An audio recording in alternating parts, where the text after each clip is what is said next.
Assalamualaikum warahmatullahi Saya sambungkan. wabarakatuh. Assalamualaikum warahmatullahi wabarakatuh. Pak Ustadz, saya mau tanya. Saya kan sering banget dengar kalau kita di keluarga atau di lingkungan kita itu ada yang melahirkan, menikah. Nah, pasti di satu keluarga atau lingkungan itu akan ada yang meninggal. Yeah. Dan itu saya sering banget mendapati kebetulan itu. Yeah. Itu termasuk musyrik nggak? Kalau saya itu selalu ketakutan karena hal itu gitu, Ustaz. Baik. Terus bagaimana caranya supaya menghilangkan perasaan itu? Baik. Assalamualaikum. Assalamualaikum warahmatullahi wabarakatuh. Kematian itu tidak disebabkan karena kejadian-kejadian dunia yang mengiringi, baik kelahiran atau faktor cuaca atau pekerjaan dan sebagainya. Tapi ketentuannya adalah ajal. Quran surah ke-7 ayat 34. Walikulli ummatin ajal. Fa idza jaa ajaluhum la yastakhiruna sa'atan wa la yastaqdimun. Dan setiap orang yang beraktivitas, berkehidupan, bahkan setiap generasi di muka bumi ini ada batas waktu hidupnya. Beda umur dengan ajal ya. Kalau ajal itu batasnya sampai wafat. Kalau umur cara mengisi ajal. Umur itu dari kata amara ya'muru.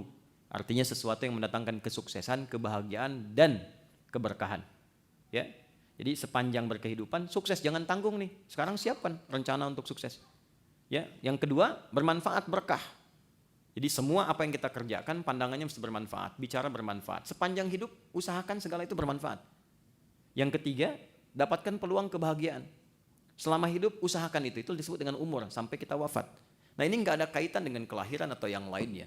Karena itu ketika di zaman Nabi, anak Nabi SAW, ada yang mengatakan dalam riwayat Ibrahim, ya itu meninggal dunia, maka terjadi sedang gerhana tuh. Ya, alam sedang bergerak. Orang mengatakan, oh karena anak Nabi itu meninggal, alam itu bergerak, mendung ikut sedih. Ya, nutup kemudian ada gerhana. Maka Nabi langsung naik ke mimbar mengatakan, gak ada kaitan gerhana ini dengan kematian atau kehidupan seseorang. Tapi ini tanda dari Allah Subhanahu wa taala yang mengingatkan kita tentang ketakwaan supaya kita merasa khawatir, jangan-jangan meninggal bekal belum siap. Maka diajak untuk sholat, untuk mengingat Allah Subhanahu wa taala. Maka memohonlah kepada Allah agar dijauhkan dari mitos-mitos yang demikian supaya tidak menyemat kepada jiwa. Jadi kalau masih dalam pikiran, masih ada, itu konstruksinya berpikir. Tapi kalau sudah masuk kepada hati, itu dimainkan oleh setan. Ya, sehingga nanti digerakkan kepada faktor-faktor yang dilarang. Di antaranya syirik kecil.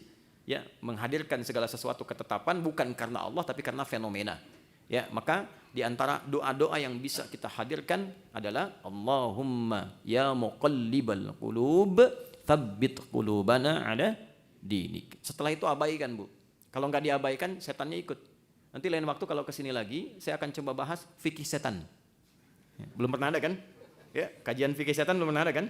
Ya malaikat dibahas, setannya nggak dibahas kan? Bagaimana menghindarinya? Ya, kalau Anda cuma tahu jalannya mulus, nggak tahu lubangnya, bisa terpeleset dan jatuh. Ya, setan yang paling pokok itu ada 9.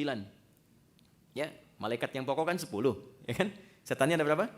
9, di atasnya iblis, jadi 10 juga. Dan setan disebutkan 88 kali dalam Al-Quran, malaikat disebutkan 88 kali. Ya, ini di musola, di masjid, ada setan masjid. Jangan dikira nggak ada setannya. Yang di Koda DKM-nya Pak, lihat itu. Ya, dengan yang sholat, dan dimulai dari takbir. Jadi kalau kita biasa begini, setan belum goda. Makanya fokus, tapi begitu bertakbir, kata Nabi, dia akan berkata, fayaqulu udhkur kada, ingat ini, ingat itu. Maka orang yang sholat akan mulai mengingat apa yang tidak ingin dia ingat. Hatta la yash'ural musalli kam raka'atan yusalli, sampai dia tidak sadar berapa rakaat sedang menunaikan salat.